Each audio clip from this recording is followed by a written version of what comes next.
Salam alaikum, c'est Zainab de Coran de mon cœur, ton amie et adepte de la Coran qui fonce. Tu peux me retrouver sur Instagram, sur Coran de mon cœur, sur Facebook et bientôt sur un blog dédié, Inch'Allah. Aujourd'hui, mes chères sœurs, j'ai décidé d'inaugurer avec vous une série. On l'appellera « À la découverte du plus beau des récits ». Vous savez, le récit du prophète Youssouf alayhi salam. On démarre ? On en était au verset 43, si je ne me trompe pas. وقال الملك إني أرى 7 بقرات سمان يأكلهن سبع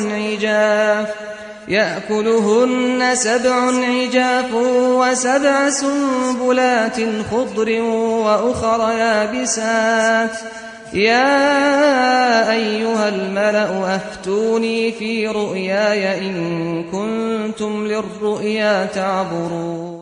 Et le roi dit, en vérité je vois, en rêve, 7 vaches grasses mangées par 7 maigres, et 7 épis verts, et autant d'autres qui sont secs. Ô conseil de notables, donnez-moi une explication de ma vision, si vous savez interpréter les rêves. Donc c'est le 4e rêve de la sourate, et le rêveur n'est pas n'importe qui, c'est le pharaon d'Égypte. Comme les 2 compagnons de prison de Youssouf alayhi salam, le pharaon fait le même rêve toutes les nuits, et ça finit par le tourmenter. D'où les espoirs placés sur les conseillers.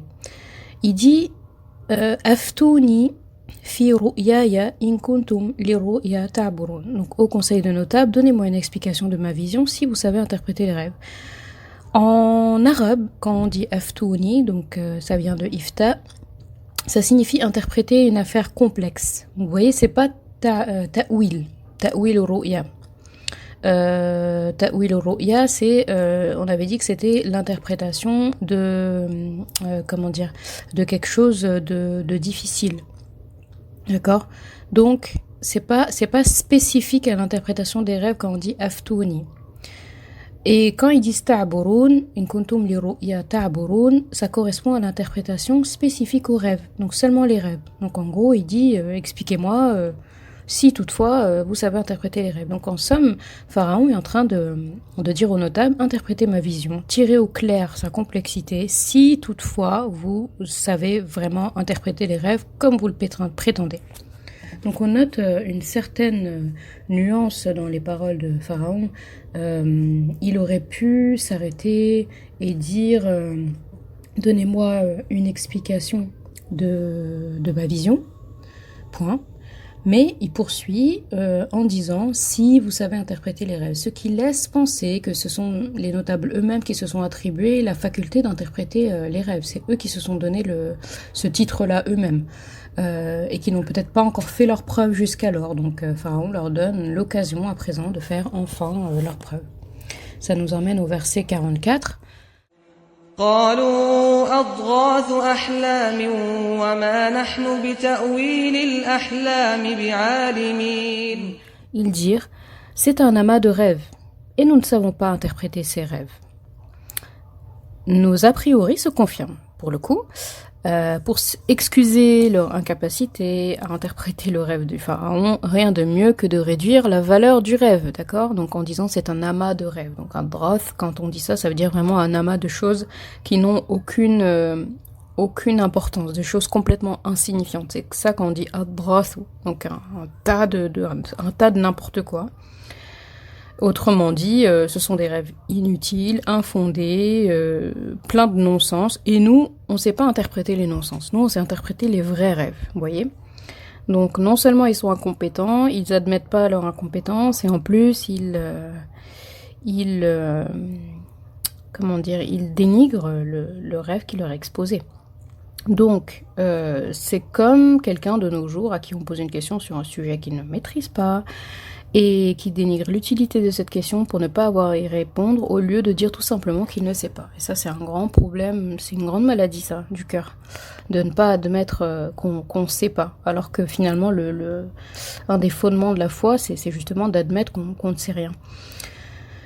Donc, une chose est certaine, le pharaon n'obtiendra pas l'interprétation de son rêve par cet entourage-là, ça c'est sûr.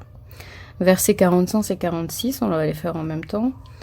وقال الذي نجا منهما وادكر بعد أمة أنا أنبئكم بتأويله فأرسلون يوسف أيها الصديق أفتنا في 7 بقرات سمان يأكلهن 7 عجاف و7 سنبلات خضر وأخر يابسات لعلي أرجع إلى الناس لعلهم يعلمون. Or, celui des deux qui avait été délivré et qui, après quelque temps, se rappela, dit « Je vous en donnerai l'interprétation, envoyez-moi donc. » Ô toi, Youssouf, le véridique, éclaire-nous au sujet de 7 vaches grasses que mangent 7 vaches très maigres et 7 épivers et autant d'autres secs, afin que je retourne auprès des gens, afin qu'ils sachent. » Là, on a envie de dire « Ah, mais où il était donc passé celui-là ?»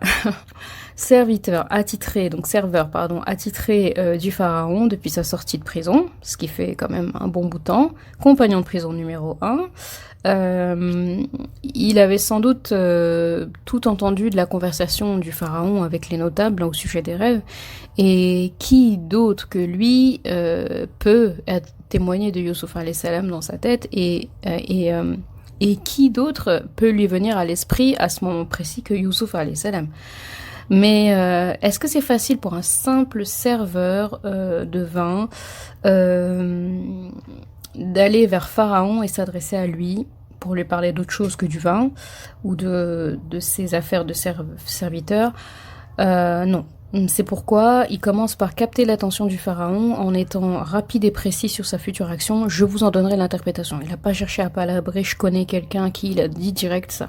Il saisit l'opportunité aussi peut-être d'être promu ou en se proclamant lui-même protagoniste de l'effort d'interprétation. Allahu a'lam, on sait pas. Ça peut être ça, ça peut être aussi il cherche à être concis et il a peur que l'audience lui soit refusée. Donc il dit direct, envoyez-moi donc. Vous savez, il dit pas que c'est lui qui va interpréter, comment il va s'y prendre, il dit je vous en donnerai l'interprétation, ça va arriver, envoyez-moi. Donc donnez-moi mon jour off, donnez-moi un congé, laissez-moi un peu de temps pour faire ça et je vous ramène le truc illico. Donc si vous avez remarqué, il s'est bien gardé de dire qu'il connaissait Youssouf alayhi salam et que c'est Youssouf qui allait la viser de l'interprétation. Donc bon. On ne sait pas exactement quel sens donner à ça. Soit il cherche à s'attribuer le mérite, soit il veut servir Youssouf alayhi salam vraiment sur un plateau d'argent et l'honorer par ça. Donc il revient donc enfin vers Youssouf alayhi salam après l'avoir oublié pendant tant d'années. Mais bon, on sait que c'est l'œuvre de Shaitan et que c'est Allah qui a agencé les choses pour que ça se passe ainsi. Observons la formule qu'il choisit pour parler à Youssouf alayhi salam. Il dit « Oh, toi, Youssouf, le véridique ». Donc, bien que Youssouf ses propos soient vrais, vis-à-vis de Youssouf, parce que Youssouf alayhi salam est bien le véridique, il a jamais appelé Youssouf alayhi salam de la sorte lorsqu'ils étaient compagnons de prison. En tout cas, c'est pas mentionné dans le Coran. Il fait aucune mention non plus de son manquement vis-à-vis de Youssouf alayhi salam et des années de prison que cet oubli lui ont coûté. Donc son but est autre, il est précis, il va droit au but, éclaire-nous sur, voilà, au sujet de cette vache, etc., afin que je retourne auprès des gens, afin qu'ils sachent. Donc autant il s'est retenu de dire à Pharaon qu'il se rendait chez Youssouf pour interpréter le rêve, autant il s'est gardé de préciser à Youssouf alayhi salam que ce rêve aussi était celui du numéro 1 d'Égypte, Pharaon lui-même. Il se contente d'appuyer l'envergure de l'affaire pour convaincre Youssouf alayhi salam de lui donner l'interprétation comme il avait fait autrefois avec ses compagnons de cellule. Donc pour que je retourne auprès des gens pour qu'ils sachent. En gros, là tout le monde m'attend, là on n'a pas le temps de discuter, on va faire le catch-up plus tard, d'accord ? Très bien, donc les versets 47 et 49. قال تزرعون 7 سنين دأبا فما حصدتم فذروه في سنبله إلا قليلا مما تأكلون ثم يأتي من بعد ذلك 7 شداد يأكلن ما قدمتم لهن إلا قليلا مما تحسنون ثم يأتي من بعد ذلك عام فيه يغاث الناس وفيه يعصرون. Alors Youssouf alayhi salam dit: Vous sèmerez pendant 7 années consécutives. Tout ce que vous aurez moissonné, laissez-le en épi, sauf le peu que vous consommerez. Viendront ensuite 7 années de disette, de famine, qui consommeront tout ce que vous aurez amassé pour elles, sauf le peu que vous aurez préservé. Puis viendra après cela une année où les gens seront secourus par la pluie et iront au pressoir. Youssouf alayhi salam interprète brillamment le rêve une fois de plus.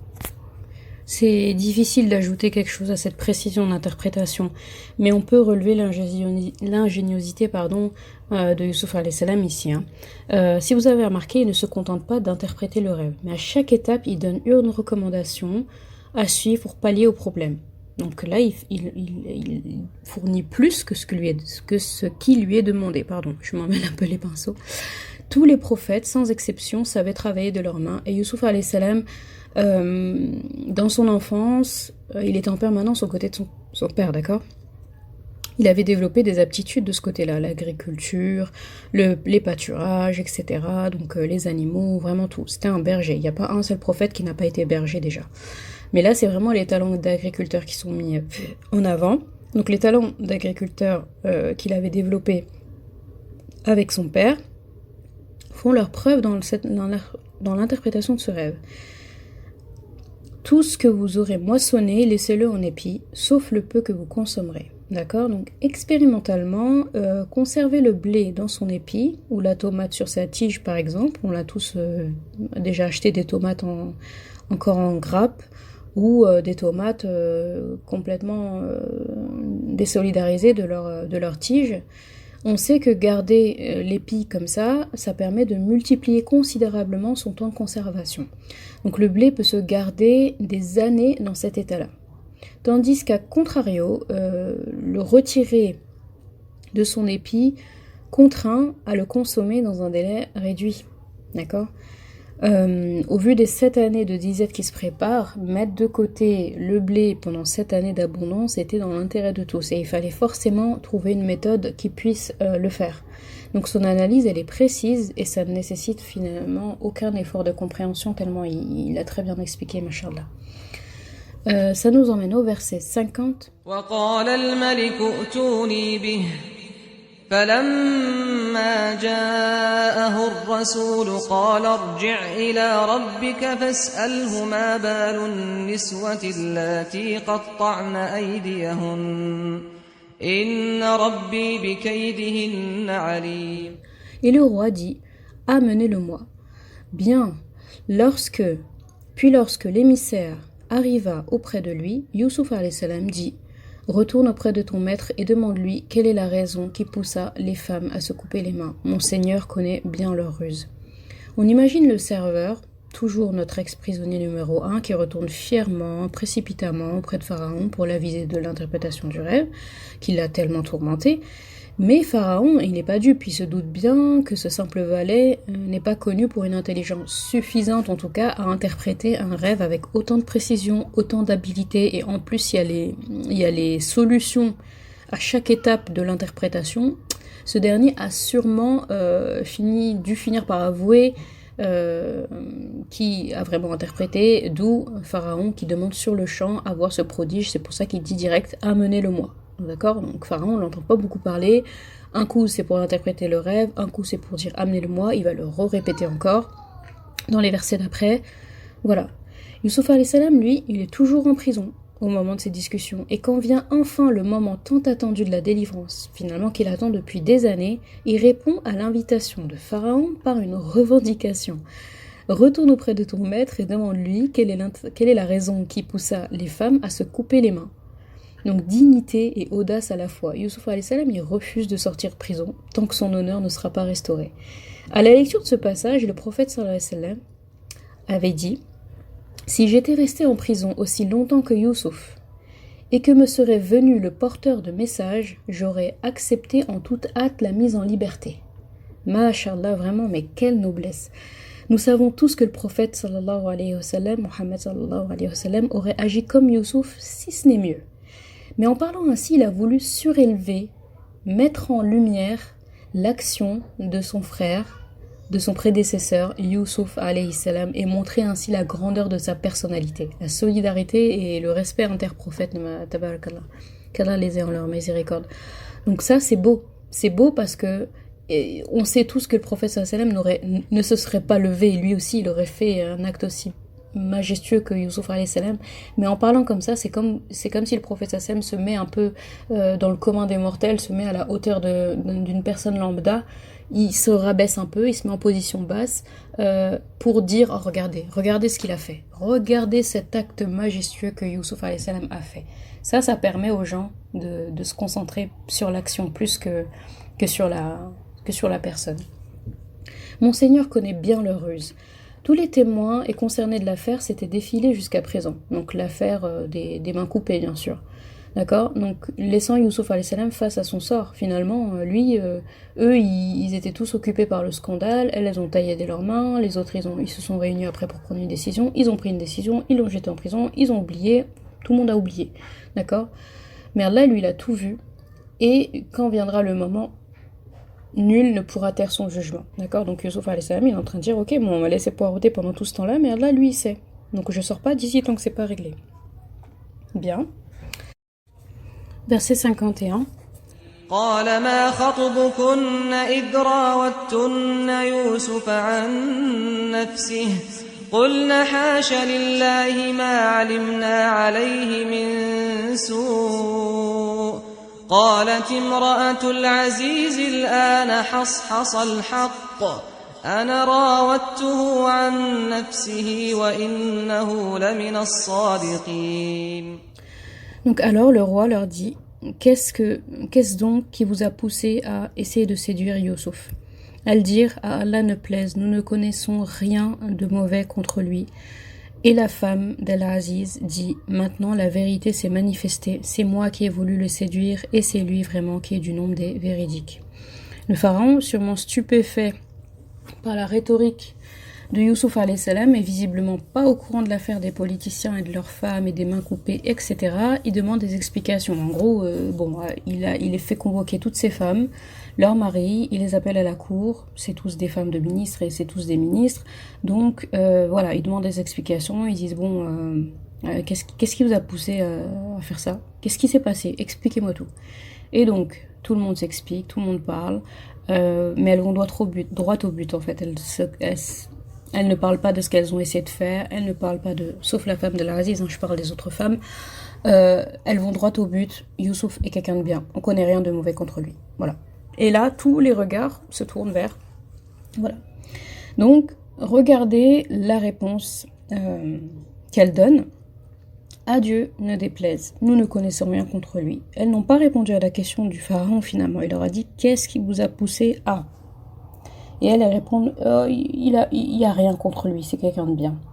Donc elles sont en quelque sorte en train de détourner l'attention de l'assemblée vers la véritable coupable dans toute l'affaire, la femme d'Al-Aziz. Parce que si elle n'avait pas fait ce qu'elle avait fait pour essayer de séduire Youssouf et qu'il ait refusé et que la nouvelle se soit répandue dans la ville et qu'elle ait invité les femmes pour prendre sa revanche, tout ça ne se serait pas passé si elle ne s'était pas éprise de son valet. D'accord ? D'où la transition directe vers cette dernière qui ne voit d'autre choix que d'avouer. Donc vous voyez là, tout de suite, il n'y a même pas de blanc en fait. Il y a on ne connaît rien contre lui et direct, et la femme d'Al-Aziz qui dit voilà, la vérité maintenant a éclaté, d'accord? Donc elle n'a pas d'autre choix que d'avouer. Maintenant la vérité s'est manifestée, c'est moi qui ai voulu le séduire et c'est lui vraiment qui est du nom des véridiques, d'accord? Vraiment c'est insisté ici par inna. Wa innahu lamina as-sadiqin. D'accord, vous avez deux formes d'insistance ici. Innahu, c'est déjà une insistance. Lamina, le lam ici, c'est une insistance. On aurait pu dire innahu mina as-sadiqin. Mais ou bien huwa mina as-sadiqin, huwa lamina as-sadiqin. Mais deux insistances. Innahu lamina as-sadiqin. Donc vraiment là, j'avoue, c'est bon, c'est lui. Il n'y a pas plus véridique que Youssouf alayhi salam.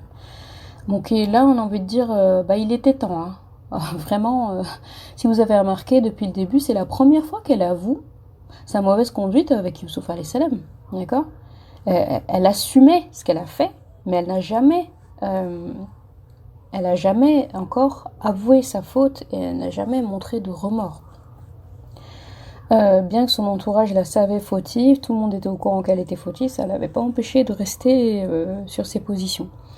Donc beaucoup de gens ont cette caractéristique, résister jusqu'au bout et ne pas s'avouer vaincu que lorsqu'il n'y a plus d'échappatoire possible. Et des fois, reconnaître ses erreurs avant qu'il soit trop tard, c'est quand même un plan intéressant. Versets 52 et 53. ذلك ليعلم أني لم أخنه بالغيب وأن الله لا يهدي كيد الخائنين وما أبرئ نفسي إن النفس لأمارة بالسوء إلا ما رحم ربي إن ربي غفور رحيم. Cela afin qu'il sache que je ne l'ai pas trahi en son absence et qu'en vérité Allah ne guide pas la ruse des traîtres. Et je ne m'innocente pas cependant, car l'âme est très incitatrice au mal, à moins que mon Seigneur par miséricorde ne la préserve du péché. Mon Seigneur est certes pardonneur et très miséricordieux. Youssouf alayhi salam ici poursuit dans la quête de sa dignité, afin qu'il sache que je ne l'ai pas trahi dans son absence.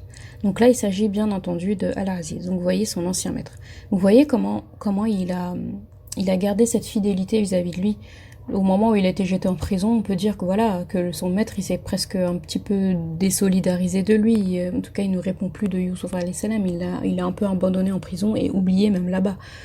Youssouf alayhi salam, il aurait pu garder rancune envers cette famille de fous là, la femme qui me séduit, le mari qui est jamais là, il s'occupe même pas de sa femme, après tout me retombe dessus. Non, il a pas eu ces pensées-là. Il a encore cette loyauté, il a encore ce besoin de dire je n'ai pas trahi mon maître. Pendant qu'il n'était pas là, je gardais ses affaires, je gardais sa maison, je prenais soin des habitants de la maison, je faisais mon travail, mais je n'ai jamais tenté de le trahir pendant son absence. C'est important pour lui.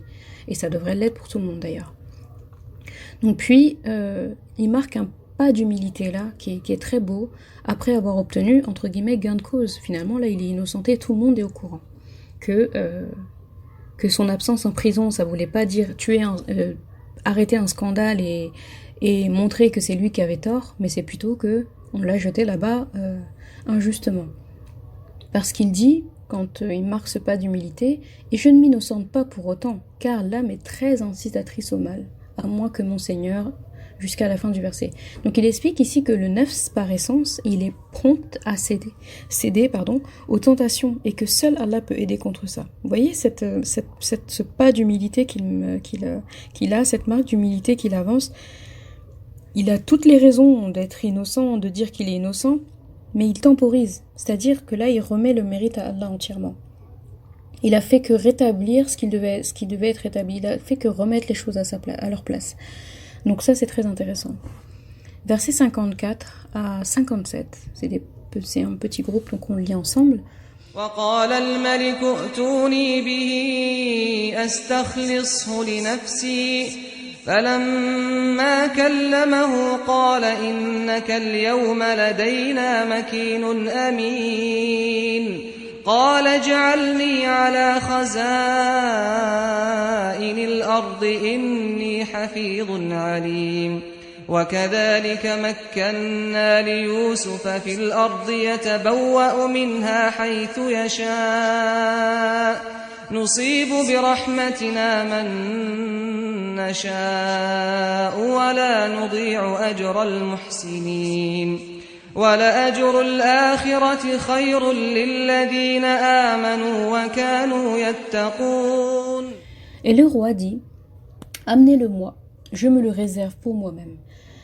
Et lorsqu'il lui eut parlé, il lui dit, tu es dès aujourd'hui auprès de nous en une position d'autorité et de confiance. Et Youssouf alayhi salam dit, assigne-moi les dépôts du territoire, je suis bon gardien et connaisseur.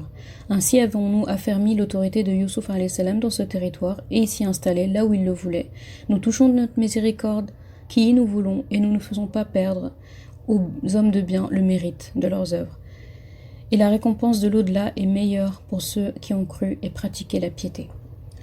Donc là, le pharaon, il le veut pour lui seul. Vous voyez, il réitère ce qu'il avait dit. La première fois, il avait dit « Amenez-le-moi », direct. Quand le serveur de vin est revenu avec l'interprétation, il a dit « On me l'amène ». Youssouf alayhi salam n'est pas venu jusqu'au moment où son honneur a été entaché. Et ensuite, quand là, Youssouf alayhi salam donne son fameux discours en prison en disant « Voilà, j'ai pas trahi mon maître, je voulais juste que tout soit rétabli ».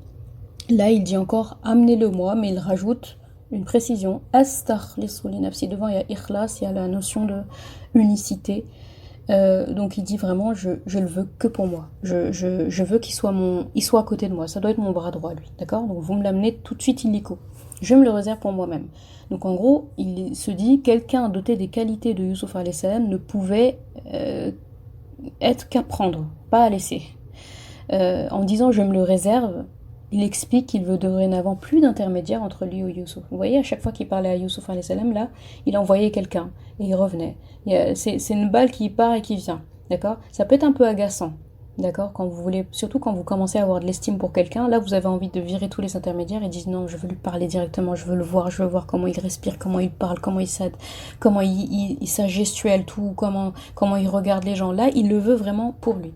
Donc vous voyez, Youssouf alayhi salam, il a un peu cette qualité-là. Quand il est avec quelqu'un, cette personne veut l'exclusivité avec lui.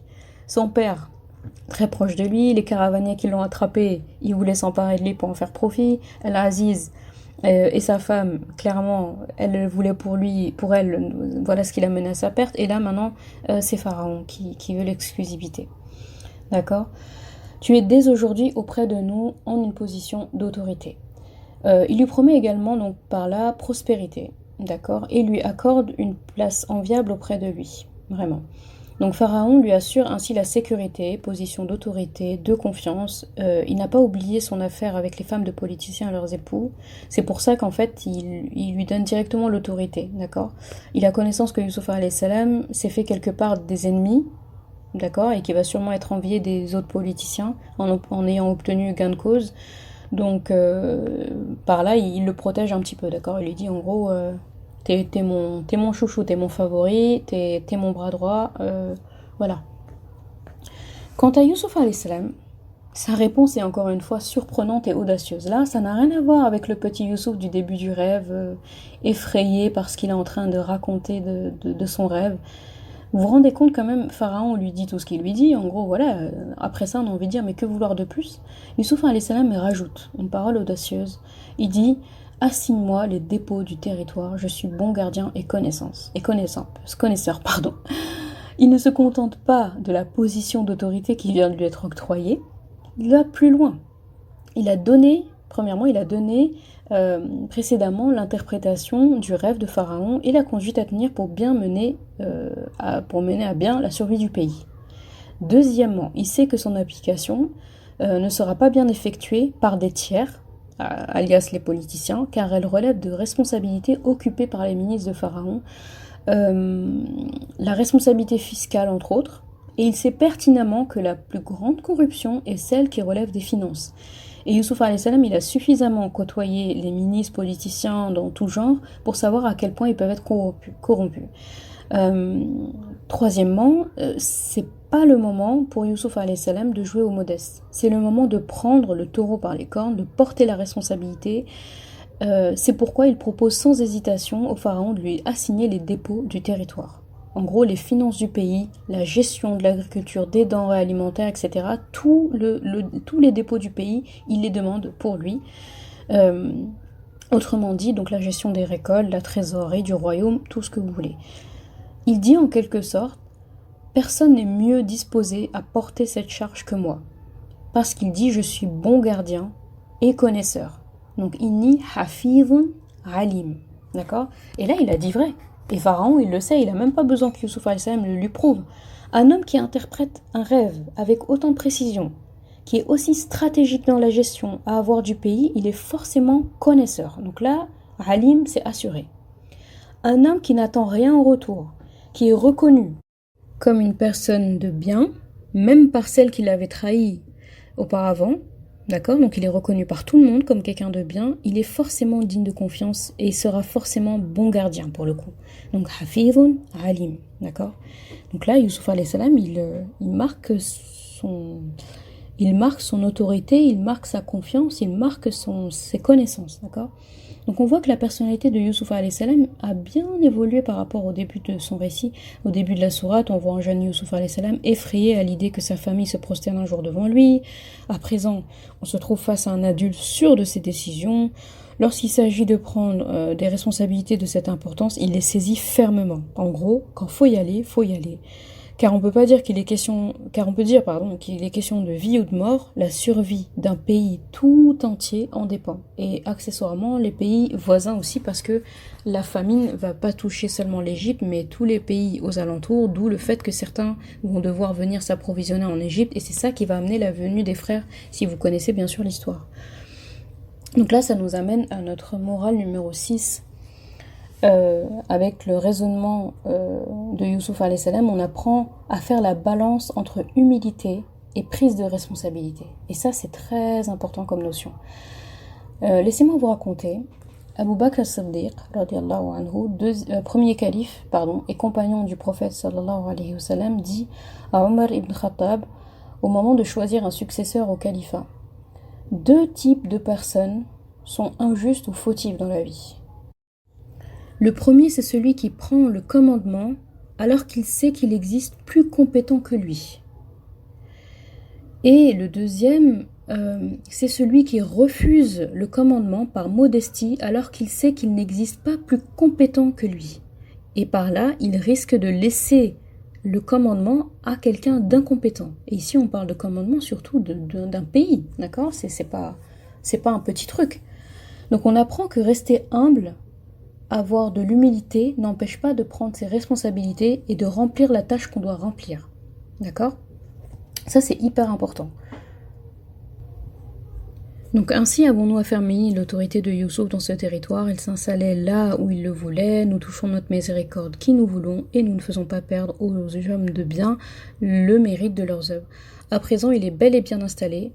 Numéro 2 du pays. D'accord. Après Pharaon, le plus important du pays, c'est Youssouf alayhi salam. Rappelons-le, c'est quelqu'un qui est rentré en Égypte en tant qu'esclave. D'accord. Il a atterri dans la maison du ministre le plus influent. Il en est sorti pour aller en prison. Et là, sa sortie de prison l'a fait asseoir directement dans la position du numéro 2 d'Égypte. C'est quand même énorme. Là, on commence à comprendre Yaqub alayhi salam quand il le félicitait à propos de son rêve, quand il dit qu'Allah lui promet en gros un avenir glorieux et que voilà, sa lignée va être honorée par le grand dessein que Allah réserve à Youssouf alayhi salam. Là, on commence à comprendre. Il y a eu des péripéties entre-temps, mais on commence à comprendre. C'est également, notons-le, la première fois que Youssouf alayhi salam a sa propre demeure, sa propre maison, ses propres moyens, ses propres biens. Et rien d'étonnant à tout ça. Ça ne devrait pas nous étonner parce qu'Allah dit lui-même: nous touchons notre miséricorde qui nous voulons et nous ne faisons pas perdre aux hommes de bien le mérite de leurs œuvres. D'accord ? Donc là, Allah, il est en train d'expliquer parmi ces 2 de ces 99 noms que Yaqub alayhi salam a cités. Donc Inna Rabbaka Alimun Hakim. Là, c'est le Hakim qui est très marqué ici. D'accord ? Taïb. Verset 58, juste pour vous donner un petit goût là. وجاء إخوة يوسف فدخلوا عليه فعرفهم وهم له منكرون. Et les frères de Youssouf vinrent et entrèrent auprès de lui. Il les reconnut, mais eux ne le reconnurent pas. Vous vous doutez bien qu'on va s'arrêter là. Je fais exprès de vous planter au moment le plus intéressant. Comme ça, on va encore mieux apprécier la prochaine fois, Inch'Allah. Donc la prochaine fois, le Youssouf alayhi salam avec ses frères, la confrontation tant attendue.